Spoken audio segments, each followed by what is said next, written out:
자, 이번 시간에는 환경 요소와 생물 중에 빛과 생물의 관계에 대해서 알아보도록 하겠습니다. 빛이라고 하는 것은 빛의 세기, 또 빛의 파장, 일조 시간이 이 생물에 영향을 주고 있습니다. 그 중에서 빛의 세기가 생물에 미치는 영향에 대해서 알아보도록 하겠습니다. 여기에서 보면 보상점, 광포화점, 양지식물, 음지식물 이러한 것들이 나오고 있는데 이러한 단어들을 이해하려면 기본적인 원리를 좀 알아야 하기 때문에 그 원리를 알아보도록 하겠습니다. 일단 식물에서 광합성이 일어나고 있다라고 하는 것은 누구나 알고 있는 사실인데 호흡, 네, 호흡은 사실 24시간 내내 식물의 몸에서 일어나고 있습니다. 사람도 24시간 내내 호흡을 하는 것처럼 식물도 마찬가지예요. 그래서 이 입속에는 호흡을 담당하는 미토콘드리아도 있고 광합성을 담당하는 엽록체도 같이 가지고 있죠. 자, 이 두 가지를 같이 한번 생각해 보도록 하겠습니다. 일단 호흡을 하려면 산소가 필요한데 산소와 이 물을 이용해서 포도당도 같이 있어야 되지만 그 과정에 이산화탄소가 나오게 되죠. 자, 이렇게 호흡을 해서 나오는 이산화탄소의 양을 가지고 호흡량을 보통 결정을 하는 경우가 많습니다. 또 이 지금 엽록체의 경우에는 이산화탄소와 물을 가지고 포도당을 만들어내게 되죠.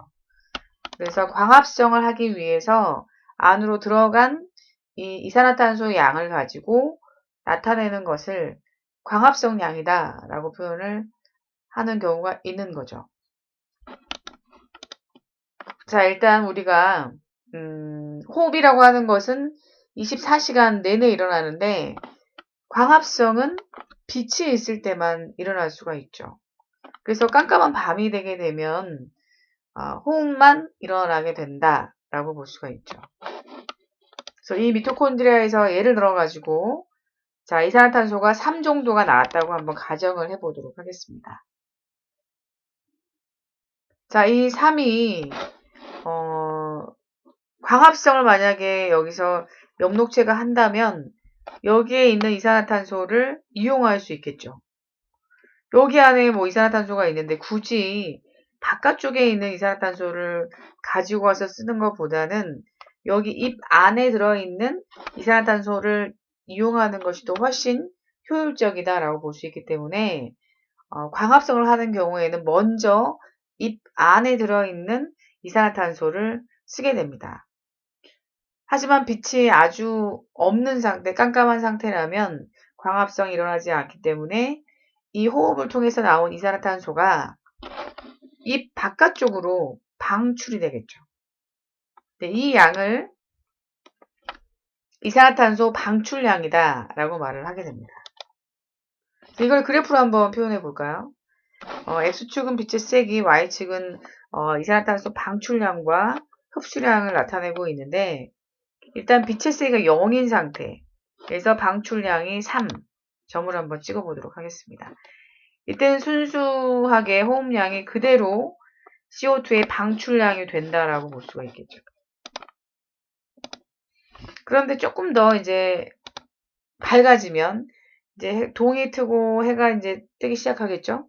아직 해가 뜨지 않은 상태지만 약간의 빛이 있는 상태에서는 호흡은 항상 일정하게 일어나게 됩니다. 3을 이제 내놓게 되는데 여기서 광합성을 할 수가 있기 때문에 여기에 있는 이산화탄소를 일부를 사용하게 되는 거죠. 그 사용하지 않은 이산화탄소는 이렇게 방출을 하게 된다라고 볼 수 있죠.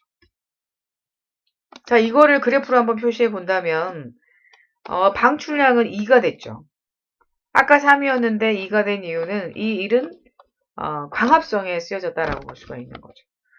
빛의 세기가 약간 존재할 때 방출량은 2가 되는 이유는 요만큼 광합성량이 소모가 됐다라고 볼 수 있는 거죠. 광합성에 이산화탄소를 이용했다라고 볼 수가 있게 되겠습니다. 자, 이런 식으로 진행을 이제 하게 되는 것이죠. 그래서 그래프를 다시 보자면 이 부분에서의 이 값은 이산탄소의 방출량인데 이 부분은 호흡량이 되죠.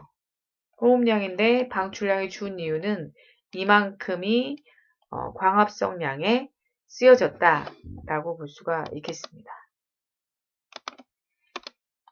자, 조금 더 밝아지게 되면 여기 이산화탄소 양을 좀 더 광합성에 쓰게 되겠죠.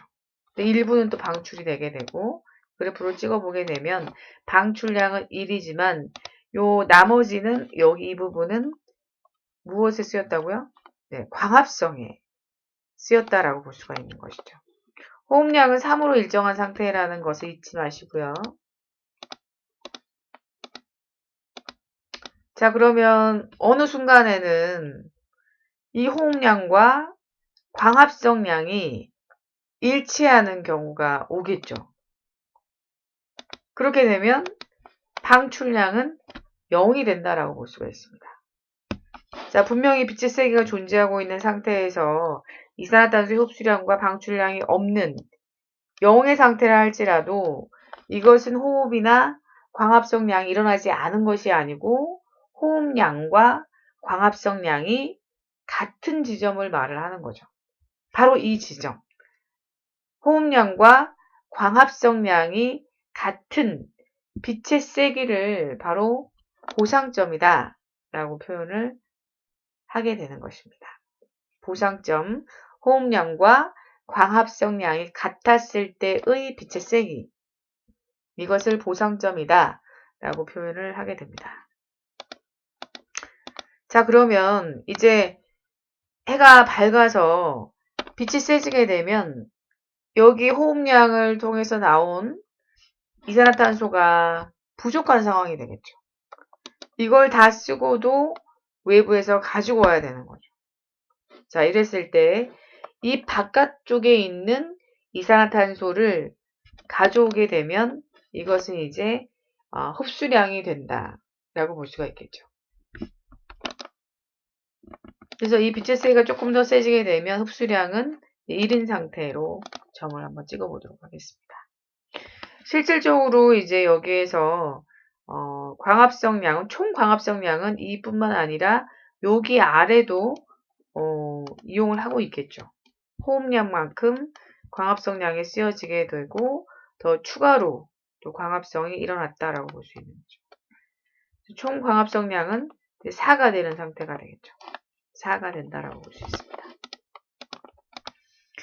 자, 이런 식으로 진행을 하다 보면 점점 빛이 세지게 되면 그만큼 광합성을 많이 하기 때문에 재료가 더 필요하다 보니 이 흡수량이 점점 많아지겠죠.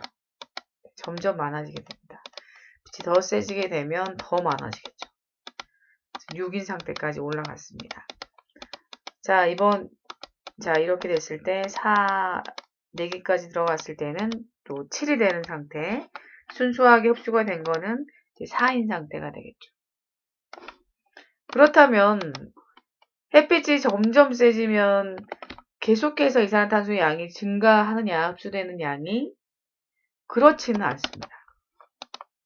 여기에서 이제 광합성을 할 때, 여기 안에서 효소가 반응을 하는 과정에서 효소가 그 쓰여지는 양이 한계가 있기 때문에 효소가 풀 가동되고 있으면 재료가 들어와도 활용을 하는 게 어려워집니다. 그래서 맥시멈으로 사용이 될 수 있는 이산화탄소 양이 정해져 있다라고 볼 수가 있는 거죠. 그러니까 지금 5개가 있다 치더라도 4개까지만 맥시멈 사용할 수 있게 되는 거죠. 자, 그래서 여기 지금 보게 되면 요 빛의 색이나 이 빛의 색이나 결과적으로는 이 이산화탄소의 흡수량이 같은 걸 볼 수 있죠. 이 지점이 결국은 광합성량이 최대가 됐을 때 빛의 색이죠. 최소한의 빛의 색이.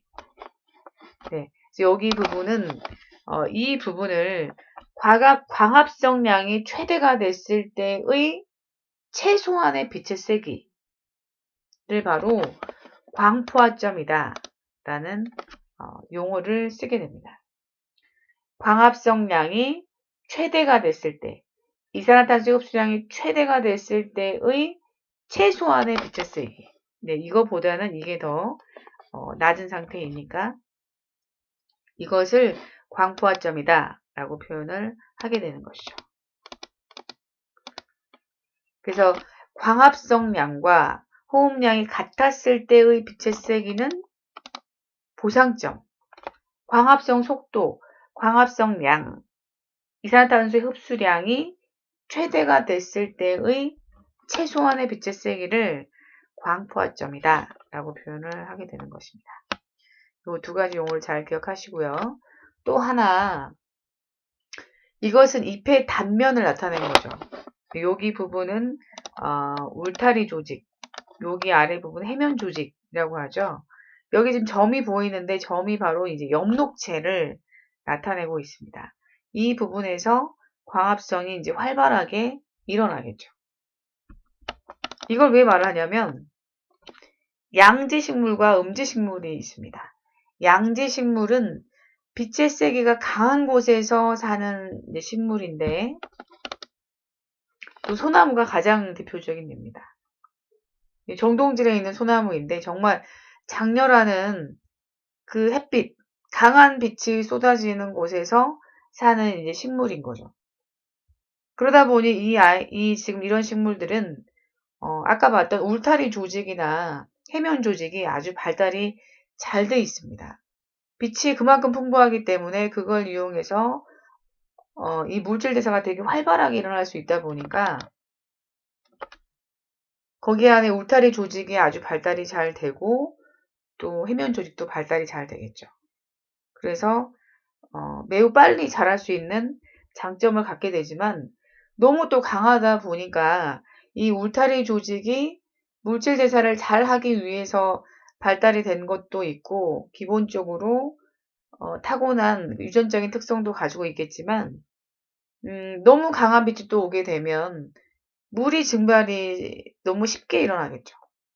그래서 물을 잘 보유할 수 있는 공간 확보를 위해서라도 이 잎이 두꺼워졌다라고 볼 수 있습니다. 그러니까 기본적으로 빛에 강한 식물이긴 하나 또 거기 햇빛에 적응하다 보니까 울타리 조직이나 해면 조직이 발달이 잘 되면서 광합성이 활발하게 일어나고 더불어 그 공간이 넓어짐으로 해서 물이 보존될 수 있는 여유가 생긴다라고 볼 수가 있는 거죠. 그래서 이 양지식물은 잎이 두껍고 또 그 다음에 너무 넓은 쪽에서 넓은 상태가 되면 그만큼 증발이 또 쉽게 일어날 수가 있기 때문에 많이 일어날 수 있기 때문에 잎이 두껍고 좁다라고 하는 특징을 갖게 됩니다. 음지식물은 빛의 세기가 약한 곳에서 사는 식물, 그러니까 이게 뭐 나무들이 아주 울창한 상태에서 아래쪽에 살고 있는 나무 조금 그늘에 살고 있는 애들도 살아남아야 하기 때문에 빛이 적어도 잘 자라는 식물들이 있습니다. 이런 식물들은 이제 음지식물이다라고 하는데 이 음지식물의 경우에는 기본적으로 울타리 조직이나 해면 조직이 아주 잘 발달되어 있지는 않습니다. 빛이 약하기 때문에 근근히 살아가는 거죠. 최대한 많은 빛을 받아들이기 위해서 잎의 넓이를 넓혔다라고 볼 수가 있게 되는 거죠. 또 뭐 증산작용이 쉽게 일어나는 이런 상황이 아니기 때문에 굳이 잎을 두껍게 할 필요가 없었던 거죠. 그래서 이 음지식물은 좀 잎이 얇고 넓은 이런 특징을 갖고 있습니다. 그래서 약간 지금 무슨 참나무 종류들이 이 음지식물에 좀 들어간다라고 볼 수 있습니다. 뭐 갈참나무, 뭐 굴참나무, 참나무 종류이 되게 다양한데 뭐 떡갈나무 뭐 이런 것들도 음지식물에 많이 들어가게 됩니다. 그래서 일단 빛의 세기와 광합성량에 대한 이 그래프를 잘 기억하시길 바라겠습니다.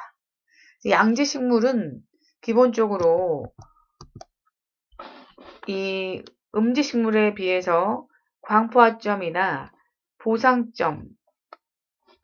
광포화점이나 보상점이 음지식물에 비해서 높은 걸 볼 수 있죠. 이 양지식물은 호흡량이 그만큼 물질 제사를 잘 할 수가 있기 때문에 많다 보니까 그만큼 또 광합성량도 많아지겠죠. 보상점의 경우. 그러니까 호흡량과 광합성이 같았을 때의 빛의 세기를 보상점이다 라고 말을 하는데, 호흡량이 그만큼 양지식물이 많다 보니까 보상점에 이르는 빛의 세기도 조금 더 높다 라고 볼 수가 있는 거죠. 또 광포화점도 그만 거기 안에 식물의 잎 안에 보면 엽록체가 되게 많이 있겠죠. 네, 울타리 조직도 많고 해면 조직도 많다 보니까 그만큼 거기 안에서 흡수할 수 있는 이산화탄소의 양이 또 많아진다라고 볼 수가 있겠죠. 그렇게 되면 그만큼 이산화탄소를 더 많이 받아들일 수 있는 그런 조건이 되기 때문에 맥시멈 이산화탄소의 양이 훨씬 더 많다라고 볼 수가 있겠죠. 그래서 더 빛의 세기가 세지는 동안 광합성량이 더 최대의 광합성량이 더 커진다라고 볼 수가 있겠습니다. 그래서 양지식물의 경우에는 음지식물보다 광합성량이 많고 보상점과 광포화점이 높다라고 하는 것이 특징이 되겠습니다. 자, 빛과 생물의 두 번째는 빛의 파장인데, 자, 요것은 조금 이따 다시 좀 끊고 갈게요. 이야기가 너무 길어졌네요. 다음 시간에 이어서 하도록 하겠습니다.